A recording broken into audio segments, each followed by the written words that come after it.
یہ الگ بات کہ خاموش کھڑے رہتے ہیں، پھر بھی جو لوگ بڑے ہیں وہ بڑے رہتے ہیں۔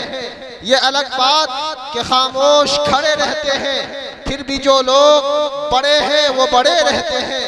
اور ایسے درویشوں سے ملتا ہے ہمارا شجرہ، ایسے درویشوں سے ملتا ہے ہمارا شجرہ، جن کے قدموں میں کئی تاج پڑے رہتے ہیں۔ مائک پر استاد محترم حضرت مولانا مفتی سلیم احمد صاحب۔ ماننے والے مسلمانوں سے اس کے دین کو چھین لی اور اس کو گھر واپس کرنے کا نام دیا ہے۔ یہ تحریک بہت بھاری ہے، زبردست ہے۔ اگر ہم مسلمانوں میں دینی شعور رہے گا، دینی تعلیم رہے گی، ہمارے مردوں میں، عورتوں میں، لڑکوں میں، لڑکیوں میں قرآن اور حدیث اور شریعت اسلامیہ کی صحیح تعلیم ہوگی، اپنے دین اپنے ایمان سے محبت ہوگی، تو ہم اور آپ اور ہماری نسل اس تحریک کو بھی کامیاب نہیں ہونے دے گی۔ ایک تو ذریعہ یہ ہے کہ اس طریقے سے ہمارے دین ہمارے اسلام کو غیر مسلم اقوام جو ہے نقصان پہنچانا چاہتی ہے۔ ایک دوسرا راستہ ہے کہ ہم مسلمانوں میں ہی کچھ لوگ پیدا ہو جاتے ہیں جو ہمارے ایمان اور ہماری شریعت کو نقصان پہنچانے کی کوشش کرتے ہیں۔ نئے نئے مدعیان نبوت پیدا ہوتے ہیں، ہر دور میں ہوئے۔ اس دور میں بھی ہمارے علاقے میں دربھنگا یہاں کا ایک پیدا ہونے والا مسلمان وہ اپنے آپ کو حضرت عیسیٰ اور مہدی موعود ہونے کا دعویٰ کر لیا۔ لوگوں کو، مسلمانوں کو، کم پڑھے لکھوں کو گمراہ کرنا شروع کیا۔ اور وہ کیسے گمراہ کرتا ہے؟ سب سے پہلے وہ اپنے لوگوں کو قریب کر کے حضرات علماء کرام سے، مدرسے میں پڑھنے پڑھانے والے علماء اور حفاظ اور طلبہ سے اس کو دور کرتا ہے۔ پہلے وہ یہی دل میں بیٹھا دیتا ہے کہ ان مولیوں کو کچھ نہیں آتا، اور اس طرح سے جب وہ لوگ عوام کو علماء سے دور کرنے لگتے ہیں تو بالآخر وہ عوام اس کے دام فریم میں پھنس کر کے وہ شکیلی بن جاتے ہیں۔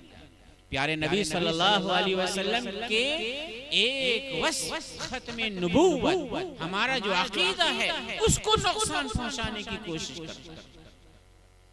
تو ایک دوسرا ذریعہ ہمارے ایمان کو نقصان پہنچانے کا یہ ہے۔ اور ایک تیسرا ذریعہ کیا ہے جو میں اصل میں کہنا چاہتا ہوں، اور وہی کہہ کر کے میں اپنی گفتگو ختم کروں گا۔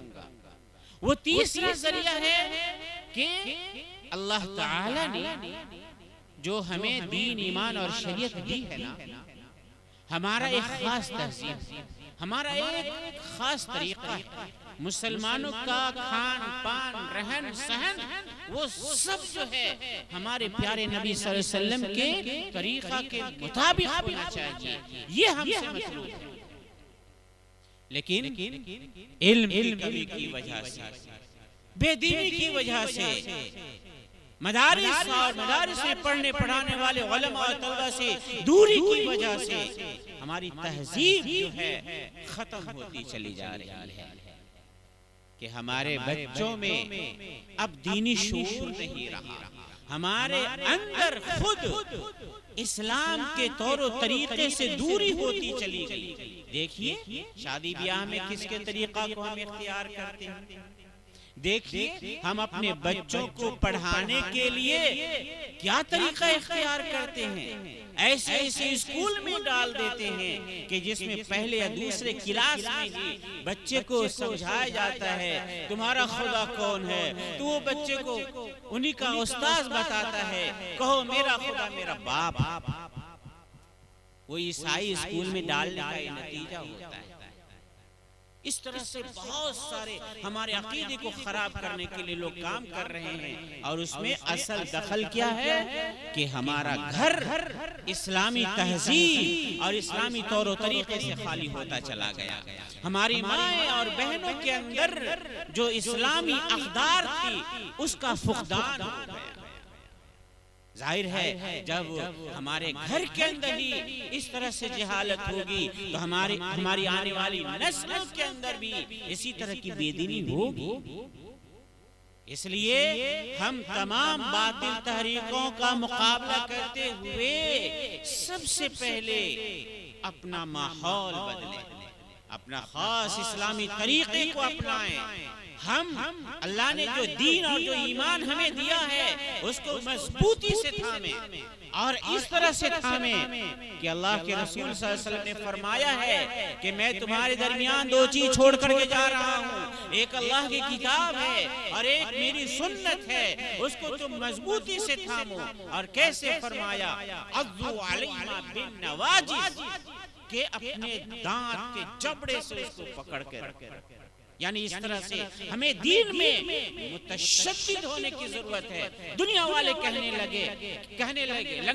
دیجئے کہ یہ بڑا متشدد ہے، ہاں ہم دین اپنے ایمان میں اپنی شریعت میں متشدد ہیں، ہم پکے ہیں، ہم اپنے دین میں پکے ہیں اور رہیں گے۔ اس طرح کی تعلیمات کی ضرورت ہے، اور یہ تعلیمات ہمیں کہاں ملے گی؟ یہی مدرسے ہیں، یہ جامعۃ الصفہ ہے، یہ علاقے میں پھیلے ہوئے دینی مدارس ہیں، لڑکوں کے مدرسے، لڑکیوں کے مدرسے، بڑے بڑے مدرسے اپنے علاقے میں ہیں۔ آپ اپنے بچوں کو بھیجئے، ان کی دینی تعلیم و تربیت بھی ہوگی، اور جو چاہتے ہیں دنیاوی تعلیم وہ بھی ہوگی، اور وہ ہو رہا۔ ہمارے علاقے میں مدرسہ چشمہ فیض ململ ہے، بچے وہاں سے عالم بھی ہوتے، بچے وہاں سے گریجویٹ۔ ہمارے یہاں جامعہ فاطمہ الزہرا ململ ہے، لڑکیاں وہاں عالمہ بھی ہوتی ہیں اور وہاں انٹر بھی کر لیتی ہیں، اور اس طرح سے دنیاوی تعلیم میں بھی آگے بڑھتی ہیں۔ اس لیے ہم اور آپ عزم کریں اور ہمت کریں کہ اس طرح کے اداروں سے اپنا تعلق برقرار رکھیں، اور اپنے بچوں کو خاص طور پر اس دینی تعلیم کے لیے آگے بڑھائیں، پھر اللہ راستہ کھولتا چلا جائے گا۔ انہی چند گفتگو پر اپنی باتیں میں ختم کرتا ہوں۔ وآخر دعوانا ان الحمدللہ۔ ہماری ویڈیو اچھی لگی تو حسنین اردو میڈیا کو لائک کریں، کمنٹ کریں، شیئر کریں اور سبسکرائب کرنا بالکل نہ بھولیں۔